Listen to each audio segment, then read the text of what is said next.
எண்ணெஞ்சில் குடியிருக்கும் அனைவருக்கும் வணக்கம். இது நான் சிக்ஸ் பேக்ஸ் வைக்க போறேன். எபிசோட் 24. வீடியோ பார்க்குறவங்களாம் மறக்காம ஒரு ஃபாலோ தட்டிட்டு போயிருங்க. வழக்கம் போல 7 மணிக்கு எந்திரிச்சு ரன்னிங் கிளம்பியாச்சு. வார்ம் அப் முக்கிய நண்பர்களே. வார்ம் அப் பண்ணாம ரன்னிங் போனீங்கன்னா அங்கங்க கால் பிடிச்சிக்கிறோம். அப்புறம் கம்பெனி பொறுப்பு இல்ல. குடுகுடுன்னு ஓடி ஒரு மணி நேரம் ஓடி முடிச்சாச்சு. ரிட்டர்ன் வரப்போ நாய் நண்பர்கள் சுத்து போட்டாங்க.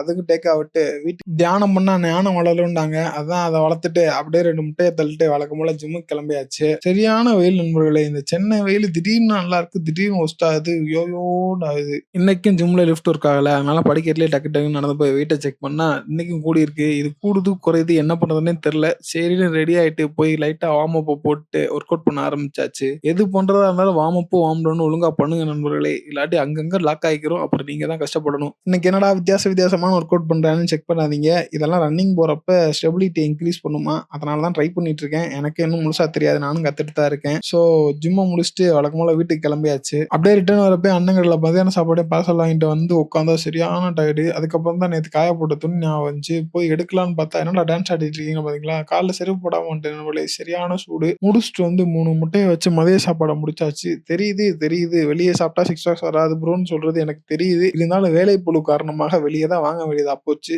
நாளைக்கு கண்டிப்பா வெளியே வாங்க மாட்டேன் நண்பர்களே. வழக்கம் போல எடிட்டிங்ல உட்காந்தாச்சு. நீ எடிட்டிங் டெஸ்க்ல தான் ரொம்ப நேரம் வேலை போய்கிட்டே இருந்துச்சு. இருந்தாலும் சாட்டிஸ்ஃபேக்ஷனே இல்ல.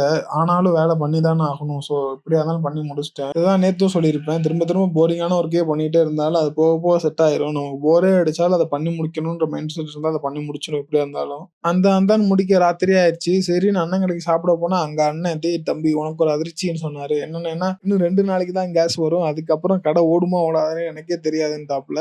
சரின்னு பெட்ரோல் பங்க்கு போனா சரியான கூட்டம். எதுக்கு எல்லாரும் இப்படிலாம் நிக்கிறாங்கன்னு எனக்கும் தெரியல. ஆனா நானும் போய் பெட்ரோலை ஃபுல் டேங்க் பண்ணிட்டு வந்துட்டேன். அப்படியே நாயர் கடைக்கு வந்துட்டு நம்ம மணியன்கிட்ட பேசிட்டு இருந்தேன். இன்னும் எத்தனை நாள் தாங்கும் அப்படின்னா, அவர் 1 வாரம் தாங்க தம்பி, அதுக்கப்புறம் டீ கடையும் க்ளோஸ் தாண்டாரு. கேஸ் என்னன்னு தெரியல. ஆனா நம்ம வழக்கம் போல பாலை குடிச்சு நாளை முடிச்சாச்சு. நீங்களே ஏதாச்சும் முயற்சி செய்யுங்க நண்பர்களே.